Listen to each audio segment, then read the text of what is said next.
Assalamualaikum warahmatullahi wabarakatuh. Nama saya Nak Airah binti Muhammad Ashraf daripada kelas 3 UTM. Saya bersekolah di Sekolah Kebangsaan Jawi. Sekolah berprestasi tinggi. Hari ini saya mau menceritakan tentang kisah ringkas kehidupan Rasulullah.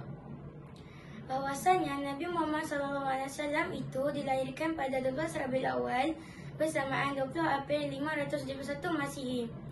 Nabi Muhammad SAW dilahirkan di kota Mekah. Ayahnya baginda bernama Abdullah bin Abdul Muttalib. Ibunya pula bernama Siti Aminah binti Wahab.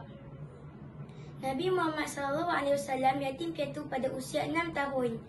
Pada 25 tahun pula, Nabi Muhammad SAW telah berkahwin dengan Siti Khadijah binti Khuwailid. Dan pada usia 40 tahun pula, Nabi Muhammad SAW itu diangkat sebagai Rasulullah. Sekian wabillahi taufiq wal hidayah. Assalamualaikum warahmatullahi wabarakatuh.